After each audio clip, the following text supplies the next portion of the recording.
اللہ تعالیٰ نے انسان کو یاد کرایا ہے کہ تو نے عبادت اپنے رب کی کرنی ہے، اور فرمایا رب تمہارا وہ ہے جس نے تمہارے لیے زمین کو فرش بنایا ہے، آسمان کو چھت بنایا ہے، اور آسمان سے پانی برسا کے تو زمین سے پھل اگائے ہیں، رزق لکم، وہ بھی تیرے کھانے کے لیے اگائے ہیں۔ وہ جو آسمان سے بارش برسا کے زمین سے سبزہ اور پھل اگائے ہیں تو وہ بھی تیرے لیے۔ جب سارا کچھ تیرے لیے بنایا تو بھی تو عبادت کرنا اپنے رب کی، پھر کسی کو اس کا شریک نہ ٹھہرا۔ ایک چیلنج بھی کیا قرآن مجید نے اس رکوع کے اندر۔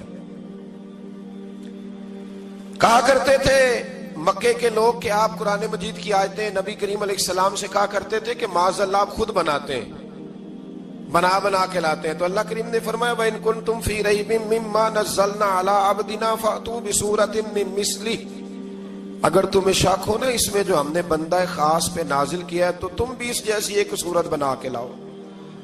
پڑھے لکھے تو تم بھی ہو نا، مکے میں تم بھی رہتے ہو، تو ایک صورت بنا کے لاؤ۔ قرآن مجید ہم سے چھینا گیا ہے سازش کے تحت، اس لیے کہ جس قوم کو قرآن آ جاتا ہے نا پھر کوئی کافر اس کا مقابلہ نہیں کر سکتا۔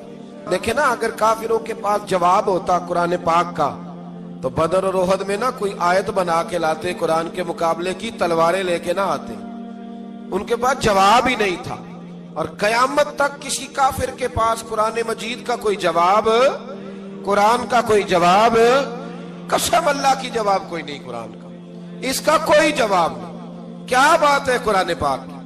وہ ایک دفعہ مسلمہ کذاب بے ایمان کہنے لگا میں نے بنا لیا ہے قرآن پاک کا جواب، معاذ اللہ۔ جواب کیا بنایا؟ وہ سورت ہے نا القاریۃ ما القاریۃ وما ادراک ما القاریۃ، کھڑکھڑانے والی کیا ہے، کھڑکھڑانے والی تمہیں کیا پتا کیا ہے کھڑکھڑی، قیامت کا ذکر ہے۔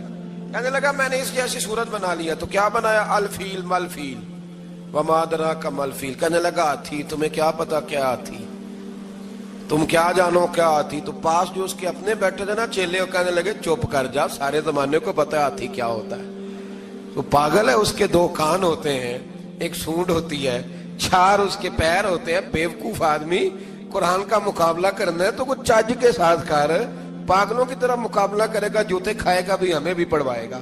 تو قرآن مجید کا کوئی مقابلہ کر سکا؟ تو اس آیہ مبارکہ میں اللہ نے کافروں کو یہ کہا اگر مقابلہ نہیں کر سکتے تو پھر اللہ سے ڈرو، ورنہ دوزخ میں ڈالے جاؤ گے، وہ جس کا ایندھن آدمی اور پتھر ہے، اور بنائی بھی کافروں کے لیے گئی ہے۔ اعدت للکافرین، جہنم کس کے لیے بنائی گئی ہے؟ کافروں اور منافقوں کے لیے۔ مسلمانوں کے لیے بنائی گئی، مسلمان مرضی سے چھلانگے لگائیں تو ان کی موج ہے، ورنہ ان کے لیے جہنم، ان کے لیے اللہ نے جنت بنائی ہے۔ اور یہ بات کرتے ہی رب کریم نے فرمایا اے محبوب علیہ السلام مومنوں کو خوشخبری دے دیں کہ اللہ نے ان کے لیے جنت بنائی ہے، اس میں باغات ہیں، انہیں رزق دیا جائے گا کھانے کے لیے، اور اس میں انہیں پاکیزہ بیویاں دی جائیں گی، اور پھر وہ اس میں ہمیشہ رہیں گے، انہیں اس سے نکالا نہیں جائے گا۔ آگے جو آیات کریمہ ہے نا اس کے اندر اللہ تبارک و تعالیٰ نے فرمایا ہے کہ اللہ حیا نہیں کرتا سمجھانے کے لیے، مچھر کی مثال بھی دینی پڑے۔ فرمایا قرآن سے کچھ لوگ ہدایت حاصل کرتے ہیں اور کچھ گمراہ ہو جاتے ہیں۔ جب لوگ اپنی مرضی کی تشریحات چاہتے ہیں تو گمراہ ہوتے ہیں، اور جب قرآن کو رسول اللہ صلی اللہ علیہ وسلم اور امت مسلمہ کی تشریحات کی روشنی میں سمجھتے ہیں تو پھر اللہ ہدایت عطا فرماتا ہے۔ پھر اللہ تبارک و تعالیٰ نے آگے ارشاد فرمایا حضرت آدم کی پیدائش کا واقعہ۔ مفسرین نے لکھا اللہ نے مشورہ کیا تھا فرشتوں سے، وَإِذْ قَالَ رَبُّكَ لِلْمَلَائِكَةِ إِنِّي جَاعِلٌ فِي الْأَرْضِ خَلِيفَةً، لیکن کچھ مفسرین کہتے ہیں کہ اللہ کو ضرورت نہیں فرشتوں سے مشورہ کرنے کی، اللہ نے فرشتوں سے مشورہ نہیں کیا، بلکہ رب نے انہیں آگاہ فرمایا تھا کہ میں لگا ہوں زمین پہ اپنا نائب بنانے، میں خلافت دینے لگا ہوں زمین پہ۔ اب یہ تو دینے والی کی مرضی ہے نا اس نے کس کو دینی ہے، یہ تو دینے والے کی مرضی ہے نا اس نے۔ تو کچھ لوگ کہتے ہیں کہ دینے والے سے زیادہ ہمیں پتہ ہے، تو فرشتوں کو بھی یہ اجتہادی خطا ہو گئی، کہنے لگے یا اللہ اسے نہ بنانا، یہ فساد کرے گا، یہ خون ریزیاں کرے گا۔ تو اللہ نے فرمایا جو میں جانتا ہوں وہ تم، اللہ اکبر۔ امام راضی فرماتے جب رمضان آتا ہے تو اللہ فرشتوں سے کہتا ہے ذرا یہ کھول کے دروازے دیکھو نا یہ زمین پہ کیا کر رہے ہیں، تم تو کہتے تھے فساد کریں گے اور یہ سارے تراویحاں پڑھ رہے ہیں. تم تو گویا کہتے تھے فساد کریں گے اور یہ تو دیکھو گویا رمضان کے روزے رکھ رہے ہیں. یہ تو میری یاد میں نکلے ہوئے ہیں. تم کچھ کہتے تھے اور دیکھو میں نے تمہیں کہا تھا نا جو میں جانتا ہوں وہ تم. اللہ نے پھر حضرت آدم علیہ السلام کو تمام زمانے کے علوم عطا کیے, علم سکھا لیا. تو فرشتوں سے کہا تم بھی ان چیزوں کے نام بتاؤ, تو وہ بتا سکے نہیں. اللہ نے فرمایا اب اس طرح کرو, آدم کو سجدہ کرو. سب نے سجدہ کیا سوائے. وہ کہنے لگا یا اللہ صرف تجھے ہی کرنا ہے. کرنا بھی صرف اللہ کو چاہیے, پر رب کے آگے بھی جھکنا چاہیے, اور جس کے سامنے رب جھکائے نا وہاں بھی. اور یہ جو عاجزی ہے نا, یہ جو جھکنا ہے, یہ علم کے آگے ہے. ہماری مصیبت یہ ہے کہ ہم علم کے آگے بھی گردن جھکانے کو تیار نہیں ہوتے, وہاں بھی ہم خود عالم فاضل بن جاتے. تو فرمایا کہ سب سے کہا سجدہ کرو, سب نے سجدہ کیا سوائے ابلیس کے. تو پھر ہوا کیا, وکان من الکافرین, وہ کافروں میں سے ہو گیا. پھر اللہ نے حضرت آدم کو اور جناب حوا کو نا مقام دے دیا جنت میں رہنے کے لیے, اور کہا سارا کچھ کھانا, درخت کے قریب نہ جانا. ابھی آپ کسی سے کہہ دیں تھوڑا سا کہ پیچھے نہ دیکھنا, یعنی اگر میری سمجھ لیں ادب کی وجہ سے کوئی 1.5-2 منٹ یا 6 منٹ نہیں بھی نہ دیکھے گا تو سوچے گا ضرور کہ پتہ نہیں اب پیچھے کیا ہے, مصیبت کیا ہے. یعنی آپ کہہ کے دیکھ لیں کسی کو, پیچھے نہ دیکھنا. فطرت ہے نا انسان کی, وہ جستجو کرتا ہے. کہا اس درخت کے پاس نہ جانا. تو حضرت حوا سلام اللہ علیہا کہتے ہیں دل میں خیال رہتا تھا کہ آخر ہے کیا درخت کے پاس. یہی انسان کا عقیدہ توحید ہے کہ جہاں سے رب منع کر دے وہاں وہ منع ہو جائے. اور یہ ان کی خطا نہیں تھی, یہ اللہ کی حکمت تھی, چونکہ رب نے تو پہلے کہہ دیا تھا بنایا ہی زمین کے لیے, تو یہ تو سارا کچھ ہونا تھا تو زمین پہ آنا تھا نا. تو حضرت حوا اور جناب آدم کے پاس شیطان آیا, اب اس کو نکال تو دیا تھا پر ابھی اس کا جنت میں آنا جانا بند نہیں ہوا تھا. یہ بھی اللہ کی حکمت تھی. تو وہ کہنے لگا تمہیں پتہ ہے بعد میں مر جاؤ گے. تو حضرت حوا کہنے لگی کیا موت بھی آئے گی؟ کہاں, اس کی تکلیف بھی بڑی ہوگی, تو پھر بچیں گے کیسے؟ تو کہنے لگے پھل کھا لو اس درخت کا. تو بچنے کے لیے پھل کھایا تھا. اس طرح لوگ آج بہت سارے کام بچنے کے لیے کرتے ہیں پر بچ سکتے, بچنے کے لیے پھل کھایا. تو اللہ نے فرمایا زمین پہ چلے جاؤ. تو حضرت آدم زمین پہ آئے, پھر کئی 100 سال روتے رہے. فَتَلَقَّى آدَمُ مِن رَبِّهِ کلمات. تو پھر اللہ نے خود ہی جناب آدم کو کچھ کلمے سکھائے. علامہ اسماعیل حقی فرماتے ہیں وہ کلمے یہ تھے کہ حضرت آدم نے میرے نبی کا وسیلہ پیش کیا, اللہ کریم نے جناب آدم کی دعا کو مقبول فرما لیا. پھر آگے بنی اسرائیل کا ذکر آ جاتا ہے. اللہ تعالیٰ نے بنی اسرائیل, آج آپ اسی قوم کو یہودی کہتے ہیں, ان کو اللہ نے اس زمانے میں فضیلت عطا کی تھی بہت زیادہ. تو عرب کے اندر جب نبی پاک علیہ السلام نے اعلان نبوت کیا تو کچھ لوگوں نے یہ کہہ دیا کہ اگر یہ یہودی کلمہ پڑھ لیں گے تو ہم بھی پڑھ لیں گے. تو پھر اللہ نے انہیں یاد کرایا کہ تم اصل میں کیا ہو, تمہیں کلمہ پڑھنا چاہیے. تو اہل یہود کا تذکرہ کرتے کرتے رب کریم نے ایک بات یہ بھی ارشاد فرمائی کہ تم لوگوں کو تو کہتے رہے ہو کہ وہ نبی آنے والے ہیں, وہ نبی آنے والے ہیں, اور جب آ گئے ہیں تو ماننے کو تیار نہیں ہو. تو فرمایا تأمرون الناس بالبر وتنسون انفسکم وانتم تتلون الکتاب, لوگوں کو بھلائی کا حکم دیتے ہو اور اپنے آپ کو بھول جاتے ہو. افلا تعقلون, تمہیں عقل نہیں؟ پھر اللہ نے انہیں یہ بھی یاد کرایا کہ یاد کرو وہ زمانہ کہ جب فرعون نے خواب دیکھ لیا تھا کہ کوئی بچہ اس کی سلطنت کو تباہ کرے گا, تو پھر اس نے تمہارے بچوں کو ذبح کرانا شروع کیا اور تمہاری بیٹیوں کو چھوڑتا تھا. فرمایا یہ بھی تو تم نے دیکھا, میں نے تمہیں پھر تم سے کہا جہاد کرو قوم عمالقہ کے خلاف, تو مقام طیہ میں جا کے یہ لوگ کہنے لگے ہم سے جہاد نہیں ہوتا. اللہ نے انہیں ایک میدان میں قید کر دیا. بڑی دلچسپ بات, قید تو لوگ ہوتے ہیں نا 4 دیواری میں, تو اللہ نے بنی اسرائیل والوں کو جب انہوں نے کہا ہم جہاد نہیں کریں گے تو اللہ نے میدان میں قید کر دیا.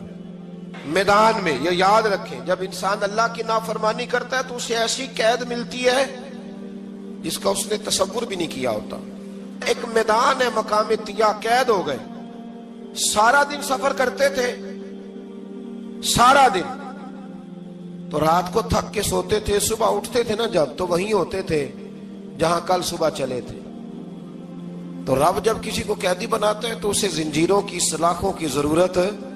دعا فرمائیں اللہ تبارک و تعالی غموں سے نجات عطا فرمائے. یہ دعا فرمائے، ایسی قید دیتا ہے کہ جس سے پھر چھٹکارا ہو سکتا۔ تو بنی اسرائیل کا بہت زیادہ تذکرہ اس بارے میں اللہ تبارک و تعالیٰ نے پھر بیان کیا، اور پھر کہا کہ انہیں جو حکم دیا جاتا تھا یہ اس کی سرتابی کرتے تھے، پھر اللہ نے ان پر ذلت نازل کر دی اور یہ ہمیشہ اس کا شکار رہیں۔ قوم سبت کا ذکر فرمایا اللہ نے، ہفتے والے دن کچھ لوگ نافرمانی کرتے تھے۔ ہمارے بھی ہیلے بہانے ہیں نا آج کل کاروبار میں، تو اسی سپارے کی آیت نمبر 65 کے اندر اللہ تعالیٰ نے حضرت داؤد کی قوم کا ذکر کیا کہ اللہ نے انہیں حکم دیا تھا کہ ہفتے والے دن مچھلیاں نہیں پکڑنی، تو وہ کہتے تھے چلو ہاتھ لگا کے نہیں پکڑنی، ہاتھ لگا کے۔ وہ ہمارے لوگ ہیلے بہانے تلاش کر لیتے ہیں نا، وہ بڑے جناب انشورنس والا آ گیا، اب وہ بینک والا آ گیا، وہ فلانے صاحب آ گئے، وہ تروڑ مروڑ کے کہانیاں باتیں، اور پھر ہمیں بھی رستے مل جاتے ہیں بچنے کے۔ مفتی صاحب نے کہہ دیا تھا، ایک مولانا سے میں نے ان کو کہا ہفتے والے دن مچھلیاں نہیں پکڑنے کا، نہیں پکڑتے، چھوٹے چھوٹے حوض بنا لیے، تو مچھلیاں زیادہ آتی تھی اس دن۔ یہ بھی اللہ کی قدرت تھی، نماز کے وقت گاہک زیادہ آتے ہیں، یہ اس کی قدرت ہوتی ہے۔ تو وہ مچھلیاں حوض میں جمع ہو جاتی ہیں، یوں سمجھ لیں کہ جال انہوں نے لگا لیے ہوئے تھے، تو جال میں وہ پھنستی رہتی تھی، حوضوں میں آتی رہتی تھی۔ ہفتے کو نہیں پکڑتے تھے، اتوار کو پکڑ لیتے تھے، تو پھر اللہ نے انہیں سزا دی۔ فرمایا تماشے کرتے ہو اللہ کے حکم کے ساتھ؟ کیا سزا دی؟ فَقُلْنَا لَهُمْ كُونُوا قِرَادَةً خَاسِئِينَ، فرمایا بندر بن جاؤ دھتکارے ہوئے۔ جو رزق حرام طریقے سے کماتے تھے رب انہیں بندر بنا دیتا تھا۔ ابھی بھی میں نے دیکھے ہیں بڑے بڑے تاجر پاگلوں جیسی زندگی گزار رہے ہیں، نفسیاتی طور پہ سکون نہیں ہے، کروڑوں روپیہ پڑا ہے۔ کیوں؟ اس لیے کہ رب کے بتائے ہوئے طریقے کے مطابق تجارت نہیں کرتے۔ آگے ایک اور دلچسپ بات آ گئی، بنی اسرائیل کے اندر نا ایک شخص نے اپنے چچا کو قتل کر دیا جائیداد کے لیے۔ یہ دیکھیں کب سے لوگ جائیداد کے لیے قتل کرتے آ رہے ہیں۔ چچا کو قتل کر دیا، اور قتل کر کے حضرت موسیٰ علیہ السلام کے پاس آئے کہ میرے چچا کو کسی نے قتل کر دیا ہے، تو بتائیں کیا کرنا ہے؟ تو آپ نے فرمایا کہ گائے ذبح کرو، اور اس کا ایک ٹکڑا مقتول کو مارو، مرنے والے کو، وہ خود اٹھ کے بتا دے گا مجھے کس نے قتل کیا۔ اب ارادہ نہیں تھا گائے ذبح کرنے کا تو بہانے کرنے لگے۔ ارادہ نہیں نہ ہوتا تو پھر کیا ہوتے ہیں؟ کہنے لگے گائے کس طرح کی ہو، بوڑھی ہو کہ بچی ہو، رنگ کیسا ہو، جوان ہو کہ چھوٹی ہو، حال میں ایک دفعہ چلنا سیکھ گئی ہو یا ابھی نہ سیکھی ہو، تو بتاتے گئے تو رب بھی شرطیں بیان کرتا گیا۔ گہرے زرد رنگ کی ہو، حال کے اندر اسے نہ چلایا گیا ہو، پانی نہ نکالا گیا ہو، نہ بچی ہو نہ جوان ہو، اس کے درمیان ہو۔ یہ ساری شرطیں کہاں پائی جاتی تھی؟ حضرت موسیٰ علیہ السلام کی قوم کا ایک شخص تھا جو اللہ کا ولی تھا۔ وہ جب انتقال کرنے لگا نا، اللہ اکبر، دیکھو رب ولیوں کی اولادوں پر بھی کتنا فضل فرماتا ہے۔ وہ جب انتقال کرنے لگا تو ایک اس کے پاس چھوٹی سی بچیا تھی، گائے کی بچی، اس نے جنگل میں چھوڑ دی۔ کہنے لگا یا اللہ میں تیرے نام پہ چھوڑتا ہوں، میرا بچہ جوان ہو جائے تو اسے دے دینا، اور تو سرمایہ ہی کوئی نہیں۔ بچہ بڑا ہوا تو بچہ بھی بڑا نیک تھا، اپنی ماں کا بڑا فرما بردار تھا۔ اس کی ماں نے کہا بیٹا تیرے باپ نے ایک گائے چھوڑی تھی، تو بچہ جنگل میں گیا اور جا کے کہنے لگا اے اللہ میری گائے مجھ سے ملا دے، تو رب کریم نے وہ گائے واپس کر دی۔ وہ گائے گھر لے آیا، اب وہ کہنے لگا اماں بیچ دوں، تو اماں کہنے لگی بیٹا میرے پوچھے بغیر نہ بیچنا۔ کئی دفعہ گاہک لگے پر اس نے کہا جب تک میری اماں نہ کہے گی میں بیچوں گا۔ ادھر بنی اسرائیل والے شرطیں جتنی گائے کے بارے میں پوچھ چکے تھے وہ ساری اسی گائے میں پائی جاتی تھی، تو یہ ڈھونڈتے ڈھونڈتے وہاں پہنچ گئے، تو کہنے لگے گائے چاہیے، تو اس نے کہا بھی تمہاری مرضی سے نہیں، قیمت میری مرضی کی۔ ایک مفسر نے تو یہاں تک لکھا ہے کہ اس نے کہا گائے ذبح کر کے نا، تو جتنا گائے کے اندر گوشت ہوگا نا اتنا ہی کھال کے اندر تو مجھے مال بھر کے دو گے، اتنے سکے بھر کے دو گے، اتنی اشرفیاں بھر کے دو گے تو پھر تمہیں گائے دوں گا۔ تو پھر یہ گائے انہیں ملی اور یہ گائے لے کر کے آئے۔ زیادہ سوالات نہ کرتے تو زیادہ الجھتے نہ۔ ہم بھی دین کے معاملے میں بڑے سوال جواب کرتے ہیں، اتنا سوال کریں جتنی اس کی ضرورت ہے۔ ان لوگوں نے سوالات زیادہ کیے تو پھر الجھ زیادہ گئے۔ تو میرے بھائی اس کا ذکر بھی اللہ تبارک و تعالیٰ نے پہلے پارے کے اندر بیان فرمایا۔ پھر اللہ کریم نے فرمایا کہ کچھ ایسے لوگ بھی ہیں یہودیوں میں سے جن کا دعویٰ ہو گیا ہے کہ ہم اللہ کے بڑے پیارے ہیں، فرمایا یہ صرف ان کے منہ کی باتیں، یہ تو قیامت میں پتہ چلے گا نا کہ اللہ کا پیار کس کے ساتھ زیادہ ہے۔ اور پھر یہ بھی یہودیوں نے دعویٰ کیا ہے، اسی پارے میں اللہ فرماتے ہیں کہ ان کا دعویٰ ہے کہ ہم اللہ کے بڑے پیارے ہیں، جنت میں ہم ہی جائیں گے، تو اللہ فرماتا ہے پھر مرنے کی دعا تو کرو، جنت میں تو مر کے جانا ہے نا۔ لیکن رب فرماتے ہیں یہ کبھی مرنے کی دعا نہیں کریں گے، اس لیے کہ انہیں پتہ ہے کہ ہم نے آخرت کے لیے کیا بھیجا۔ لے جی پہلا حکم آ گیا، یا ایھا الذین آمنوا کہہ کے پہلی آیت قرآن پاک کی، پہلے سپارے میں پہلی آیت جس میں اللہ نے کہا یا ایھا الذین آمنوا، تو پہلا حکم آمنوا کہہ کے آیت نمبر 104 میں جو اللہ نے حکم دیا ہے نا، وہ نبی پاک کی تعظیم کا حکم ہے۔ پہلا حکم ہی اللہ نے حضور کی عزت اور ناموز کا ارشاد فرمایا۔ پہلا اس ترتیب کے لحاظ سے وہ ہوا یہ کہ جب نبی پاک کو بات ارشاد کرتے تو صحابہ کرام اٹھ کے عرض کرتے رائینا یا رسول اللہ، حضور سمجھ نہیں آئی ذرا رعایت کر دے۔ تو یہودیوں کی عبرانی زبان کے اندر نہ ذرا کھینچ کے پڑھتے تھے رائینا، تو اس کا معنی بنتا تھا معاذ اللہ اے ہمارے چرواہے، بکریاں چرانے والے کو بھی وہ رائینا کہتے تھے۔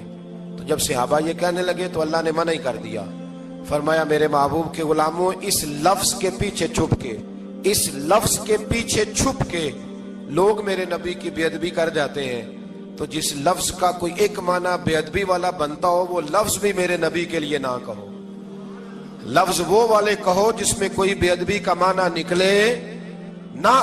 یہاں لوگوں نے بڑے بڑے لفظ نہیں بول دیے، پھر کہتے میرا مطلب یہ تھا، میرا مطلب وہ تھا، تو تو نے وہ لفظ بولا کیوں جس کا کوئی غلط مطلب بھی نکل سکتا تھا۔ اللہ نے فرمایا یا ایھا الذین آمنوا لا تقولوا رائینا، اے ایمان والو رائینا کہو ہی نہ۔ تو یا اللہ کیا کہیں؟ فرمایا وقولوا انظرنا، تم کہو یا رسول اللہ ایک نظر فرمائیے، انداز دیکھیے، انظرنا ایک نظر۔ تو ہمارے بزرگ تو پہلے بڑے پیار والوں نے کہہ دیا یا رسول اللہ انظر حالنا، کہتے کہاں سے لاتے ہو جملے؟ میں نے کہا اللہ کی کتاب سے، یا رسول اللہ انظر حالنا یا حبیب اللہ اسمع قالا، تو تم کہو انظرنا، محبوب نظر کرم کرے، واسمعوا، اور کیا ضرورت ہے دوبارہ پوچھنے کی؟ اللہ کہتا ہے پہلے ہی دھیان سے سنا کرو، پہلے ہی واسمعوا، پہلے ہی احتیاط سے سنو، وللکافرین عذاب علیم، اور کافروں کے لیے دردناک عذاب ہے۔ لے جی اسی پارے میں اللہ تبارک و تعالیٰ نے پھر اہل یہود کا ذکر کیا، تو یہود کہنے لگے کہ ہم حضرت ابراہیم کے ماننے والے ہیں، تو اللہ کریم نے وہ بھی ذکر کیا کہ میں نے تو ابراہیم کو آزمایا ہے، وَإِذِ ابْتَلَىٰ إِبْرَاهِيمَ رَبُّهُ بِكَلِمَاتٍ فَأَتَمَّهُنَّ، ہم نے ابراہیم کو کچھ چیزوں سے آزمایا ہے، وہ ہماری آزمائش پہ پورے اترے۔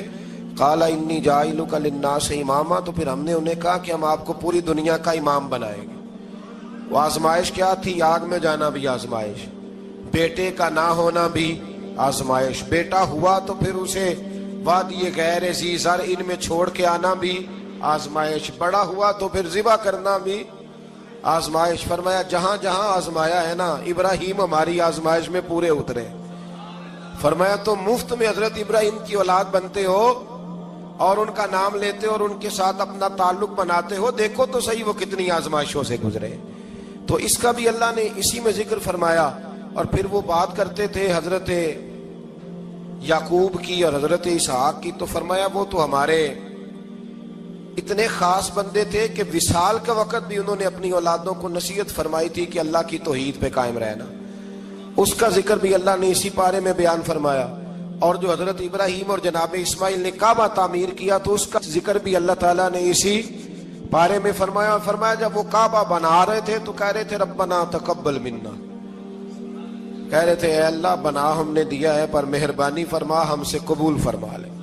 تو جو آیہ کریمہ آخر میں عرض کرنا چاہتا ہوں اس پر بھی تھوڑی توجہ فرمائیں گے تو بات بڑی نکھر کے باہر آئے گی۔ یہ 16ویں رکوع کے اندر اللہ نے پھر یہود کا اور عیسائیت کا ذکر فرمایا تو اللہ کریم نے ایک بات ارشاد فرمائی۔ یہودیوں کے ہاں جب کوئی بچہ پیدا ہوتا تھا پیلے رنگ کے ساتھ اس کو رنگتے تھے، یا کوئی خاص رنگ تھا ان کا، بچہ پیدا ہوتا تو اس پر وہ رنگ چڑھاتے کہ یہ جی ہمارے مذہب کا رنگ ہے۔ ہمارے ہاں بھی رسمیں ہیں نا اپنی اپنی، معاذ اللہ اپنی اپنی نہیں ہونی چاہیے، اللہ رسول کا حکم ہونا چاہیے۔ تو یہودیوں کے ہاں بچہ پیدا ہوتا تو ایک خاص رنگ چڑھاتے، عیسائیوں کے ہاں پیدا ہوتا تو وہ بھی ایک خاص رنگ چڑھاتے، تو مسلمانوں کے ہاں بچے پیدا ہوئے تو انہوں نے بھی توجہ کی کہ یہ کیا ہو رہا ہے، تو رب کریم نے فرمایا صبغۃ اللہ، رنگ اللہ کا ہی ہے، ومن احسن من اللہ صبغہ، اور فرمایا اللہ کے رنگ سے زیادہ خوبصورت کس کا رنگ ہو سکتا ہے؟ اللہ کا رنگ کیا ہے؟ لا الہ الا اللہ محمد الرسول اللہ صلی اللہ علیہ، فرمایا نیلے پیلے کالے رنگ نہ چڑھاؤ، اپنے ذہن پر توحید و رسالت کا رنگ چڑھاؤ، یہ سب سے بہترین رنگ ہے۔ اگر تمہارے ذہنوں پر رب رسول کی توحید کا رنگ چڑھ گیا تو یہ وہ والا رنگ ہے، پھر تمہیں کسی اور رنگ کی طرف جانے کی ضرورت نہیں پڑے گی۔ تو فرمایا رنگ وہ پیدا کرو جو توحید کا ہے، رسالت کا ہے، اس رنگ کی توجہ کرو۔ قرآن مجید کے اس پارے میں اللہ کریم نے مختلف باتیں بیان کر کے آخری رکوع میں یہ جو رنگ کا ذکر فرمایا نا، تو یہ لگتا ہے پورے پارے کا خلاصہ ہے کہ رب کریم نے فرمایا اصل بات یہ ہے کہ تمہاری سوچوں پہ رب رسول کی توحید و رسالت کا رنگ ہونا چاہیے۔ ہر وقت بچہ پیدا ہو، کوئی دنیا سے جائے تو رنگ کس کا ہونا چاہیے؟ اللہ رسول کے دین کا۔ اللہ تعالی ہمیں سمجھنے کی توفیق عطا فرمائے۔ آخر دعوانا